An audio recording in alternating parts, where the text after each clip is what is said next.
बिस्मिल्लाहिर्रहमानिर्रहीम। अस्सलाम वालेकुम डियर स्टूडेंट्स। प्रोफेसर ज़ुहैबुर रहमान अपने नए लेक्चर के साथ आपके साथ है। स्टूडेंट्स, हम बीएससी मैकेनिक्स का chapter number 2 composition of forces study कर रहे हैं। आज की क्लास में हम एग्जाम्पल नंबर 1 करेंगे, जो कि क्यू के गौरी साहब की बुक के पेज नंबर 31 पर है। स्टेटमेंट है कि if three forces are represented by magnitude, direction and position by the sides of a triangle taken in order, they are equal to a couple. Show that moment of this couple is equivalent to twice the area of a triangle. यानी हमने करना क्या है कि हमने पे एक तो ये साबित करना है कि दे आर दीज तीन फोर्सेस हैं जो साइड्स एक ट्रायंगल की साइड के अलोंग एक्ट कर रही हैं और ये मिलके एक कपल बनाती हैं, एक कपल के इक्वल होती हैं। और बताना हमने कि इस कपल की जो मोमेंट है, moment of this couple is equal to the twice of the area of a triangle. जो उस ट्रायंगल का एरिया है उसको डबल करें तो वो कपल के मोमेंट के बराबर होगा। ये हमने प्रूव करना है। तो ऑफ कोर्स सबसे पहले ज़रूरत होगी हमें कि हम एक यहाँ पे ट्रायंगल ड्रॉ करें। ये एक ट्रायंगल है, इसमें हम इसके नाम रख लेते हैं। इसका नाम आप रख लें ए, इस पॉइंट का नाम बी, इस पॉइंट का नाम हमने रख लिया सी। ये फोर्स इसको हम ए बी से डिनोट कर देते हैं। ये फोर्स बी सी, इसको बी सी से डिनोट कर देते हैं। और इधर एक फोर्स, इसको सी ए से। इसकी डायरेक्शन ऐसे हमने क्यों रखी, ये ए बी, ये बी सी और फिर ये सी ए। पूरा राउंड बना रहे हैं because these forces are acting along the sides of a triangle taken in order. ये एक ही ऑर्डर में है, ऐसा नहीं है कि एक इधर है और एक इधर है, तीनों एक ही ऑर्डर में चल रही हैं। और जब तीन फोर्सेस इस तरह एक ऑर्डर में चले तो उनका जो सम होता है वो 0 के बराबर होता है। तो आइए देखते हैं इस क्वेश्चन को। ये जो हमने ड्रॉ की चीज़, इसको हम यहाँ पे लिख लेते हैं। हम कहते हैं कि कंसिडर थ्री फोर्सेस। कौन कौन सी? B C, C A and A B, that are represented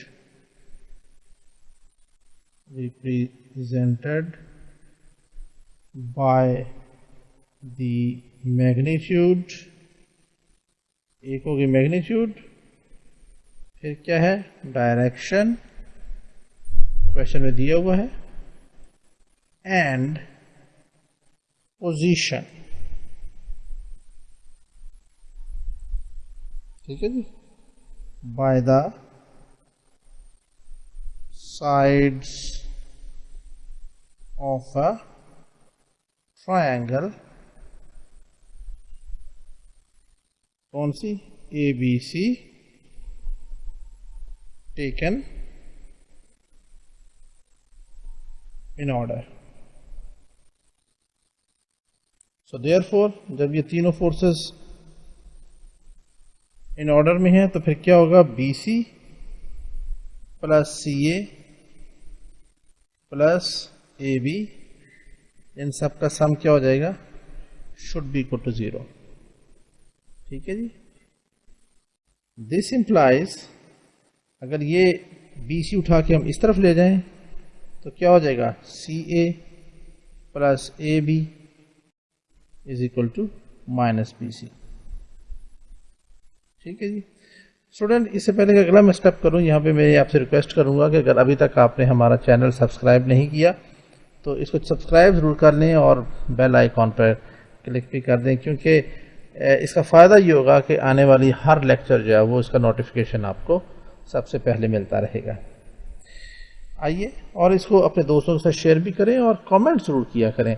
comment से ना सिर्फ ये कि बंदे की हौसला अफजाई हो जाती है, बल्कि जो आपका जो ये चैनल होता है उसकी और रेटिंग और ग्रेडिंग में भी अच्छा खासा फ़र्क पड़ जाता है।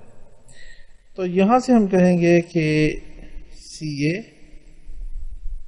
Plus AB is equal to, अब ये माइनस BC है और हम जानते हैं वेक्टर है, तो वेक्टर में अगर इसकी डायरेक्शन चेंज करेंगे तो इसका सिंबल चेंज हो जाएगा, तो ये प्लस हो जाएगा CB। ठीक है जी, ये प्लस CB हो गया क्योंकि BC माइनस जो है वो प्लस CB के बराबर होता है वेक्टर फॉर्म में। ये हमारे पास आ गया। अब यहां से ये पता चला कि इस CA को और इस AB को, इन दोनों को प्लस करें तो ये दोनों CB के बराबर आते हैं, तो इसका मतलब ये हुआ कि ये अकेला इन दोनों का बराबर है, तो इन दोनों का रिजल्टेंट हुआ। ठीक हो गया जनाब। तो इसका हम कह सकते हैं कि this expression shows that CB is the resultant of AB and CA, that passes through, और ये किस में से पास करेगा, ये इंपॉर्टेंट चीज है यहाँ पे, दैट पासेस थ्रू। अब मैं इससे पहले कि लिखूं मैं थोड़ा सा आपको यहाँ पे ब्रीफ कर दूं। देखें, ये CA वेक्टर, ये AB वेक्टर, यहाँ तक अगर इसको लेके जाएं, मैं ऐसा करता हूँ, एक अलग से एक छोटी सी ट्रायंगल बना के आपको इसकी वजाहत करता हूँ, वो थोड़ा सा ज़्यादा बेहतर हो जाएगा, आपको इंशाल्लाह ज़्यादा क्लियर हो जाएगा कॉन्सेप्ट। ये देखें, ये मैंने यहाँ पे छोटी सी ट्रायंगल बनाई, ये A, ये B और ये C।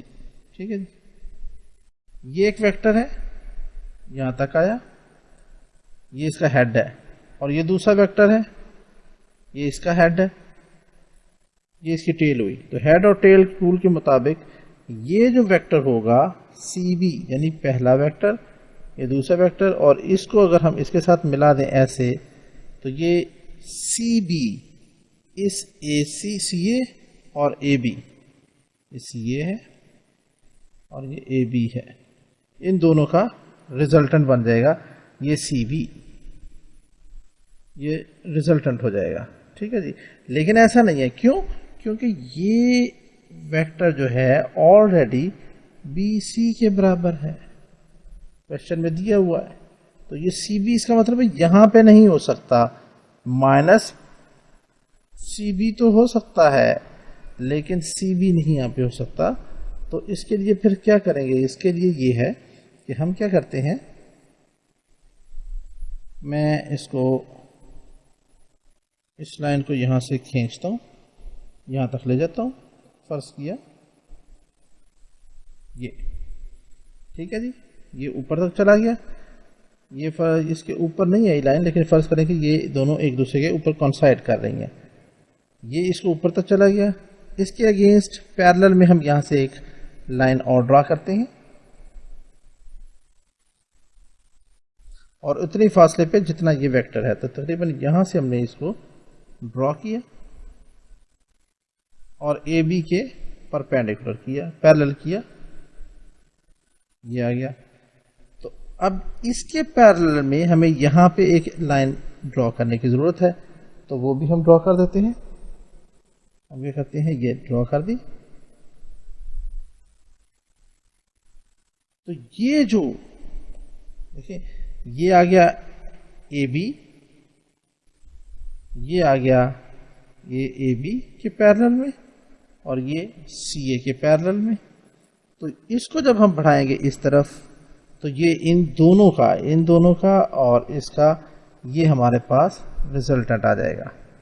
तो ये इसकी फिगर यूं हो जाएगी कि इन सब को हम डिलीट कर देंगे, इरेज कर देंगे, और ये जो लाइन है, ये पॉइंट C यहां से B, ये जो पॉइंट CB है, ये हमारे पास क्या बन जाएगा, इस सी ए का और इस ए बी का रिजल्टेंट होगा। बात समझ में आई होगी आई होप। तो इसको हम यहाँ पे एक दफ़ा ड्रॉ भी कर देते हैं।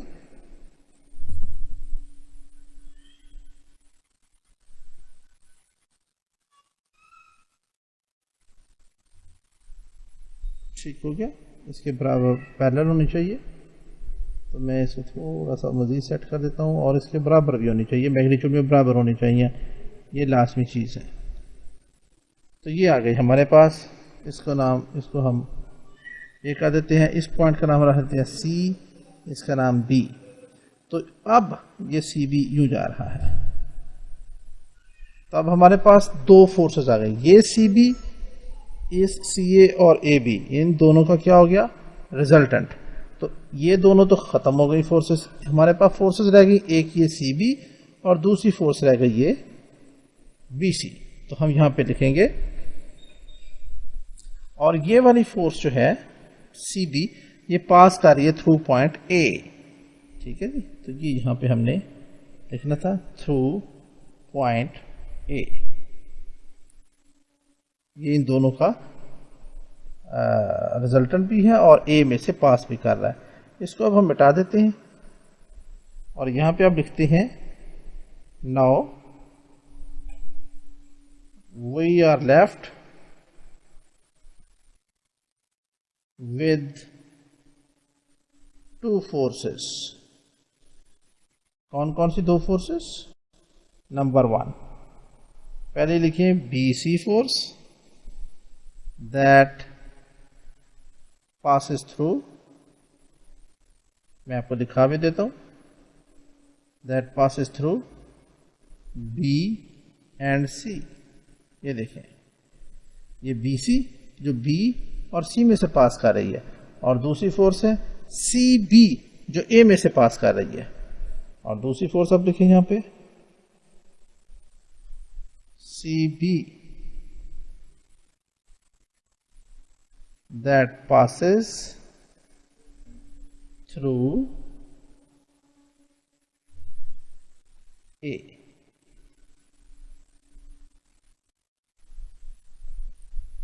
Here the forces BC and CB are, अब ये क्या क्या है, इनकी मैग्नीट्यूड यहाँ से लेके यहाँ तक और यहाँ से लेके यहाँ तक बराबर है, आपस में ये पैरेलल भी हैं। इसकी डायरेक्शन इस तरफ है, इसकी डायरेक्शन लेफ्ट पे, इसकी डायरेक्शन राइट पे, they both are opposite in direction and their line of action is also different. ये पॉइंट सी से ओरिजिनेट हो रही, ये पॉइंट बी से ओरिजिनेट हो रही, so line of action is also different. तो ये जो तीन चीजें होती हैं, equal in magnitude, opposite in direction and different in line of action, ये रिक्वायरमेंट होती है दो ऐसी फोर्सेस की, अगर जो बन जाएं तो उनको हम कपल कहते हैं। तो यहाँ पे ये सिचुएशन बन रही है, तो वो हम लिख रहे हैं कि here the forces B C and C B are equal in magnitude, opposite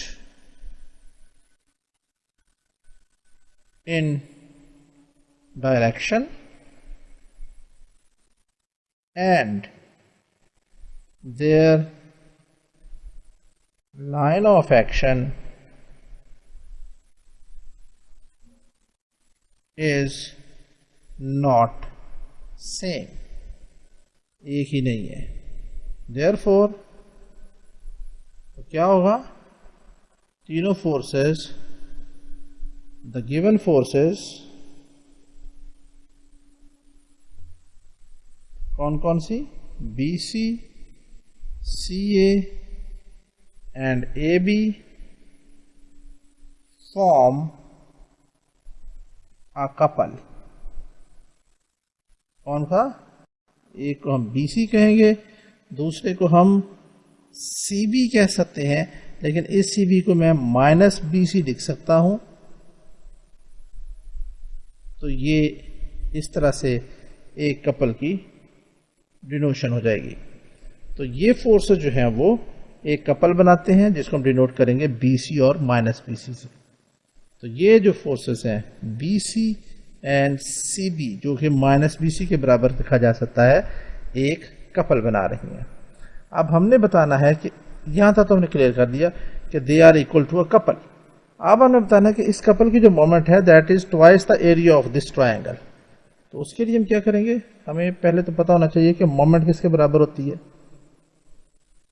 moment का फार्मूला क्या होता है, force multiply by perpendicular distance. ठीक है जी। तो हम कहते हैं यहां से हम एक परपेंडिकुलर डिस्टेंस ड्रॉ करते हैं।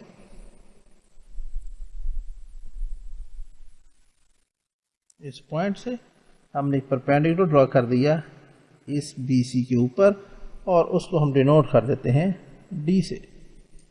तो हम कहते हैं यहां पे late D be the perpendicular distance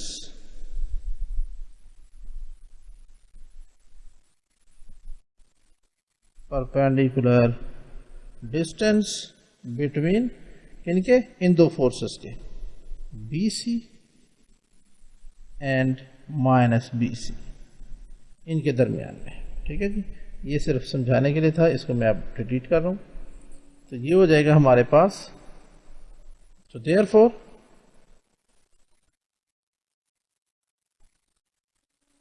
moment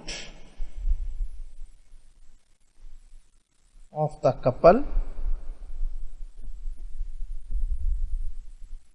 G is given by, यानी इस कपल की BC -B ये कपल है, इसकी मोमेंट G है, ये किसके बराबर होगी, force multiply by distance. So this implies G बराबर आ जाएगा हमारे पास फोर्स, यहाँ पे फोर्स हो जाएगी ये BC और मल्टीप्लाई बाय D, और इसको हम कह देते हैं कि दिस इज इक्वेशन नंबर 1। अब हम देखते हैं कि एरिया ऑफ ट्रायंगल किसके बराबर होता है। वी नो दैट, ये हम बचपन से पढ़ते आ रहे हैं, area of triangle is equal to किसके बराबर होता है, 1/2 इंटू बेस इंटू आल्टीट्यूड, इसके बराबर होता है। तो यहां पे आप देख लें area of triangle is equal to किसके बराबर आ जाएगा, 1/2। यहां पे बेस क्या है इस ट्रायंगल की, ये इसकी बेस आ गई BC और ये इसका परपेंडिकुलर डिस्टेंस है जिसको हम डिनोट कर रहे हैं D से। तो ये हो जाएगा बेस की जगह पे BC और अल्टीट्यूड की जगह आ गया D। तो इसको हम यूं लिख सकते हैं, this implies area of triangle is equal to 1/2 into BC into D। अब ये देखें ये वाला जो सारा एलिमेंट है ये BC इंटू D ये G के बराबर है, BC cross D is equal to G। तो इसको हम लिख सकते हैं G, और आगे आप बेशक लिख लें तो अच्छी बात है, बाय इक्वेशन नंबर 1। और यहां से अगर हम G निकालना चाहें तो क्रॉस मल्टीप्लीकेशन हो जाएगी। तो ये हमारे पास आ जाएगा G is equal to 2 into area of triangle. और यही स्टूडेंट्स हमने प्रूव करना था कि moment of the couple G is 2 times the area of the triangle, which is the required result। ये देखिए यहां पे यही हमने करना था, show that moment of this couple is equal to twice the area of the triangle, और यही हमने यहां पे प्रूव किया है। तो आई होप कि G is equal to 2 into area of triangle। I hope student कि ये क्वेश्चन आपको अच्छी तरह समझ में आ गया होगा और इसको मैंने बड़ा कॉन्सेप्चुअली क्लियर करने की कोशिश की। अपनी राय ज़रूर दीजिएगा, कमेंट ज़रूर कीजिएगा और अपने साथियों से डिस्कस कीजिएगा। चैनल को सब्सक्राइब करना मत भूलिएगा। इंशाल्लाह मिलते हैं अपने नेक्स्ट क्लास में बहुत जल्द। तब तक के लिए इजाज़त।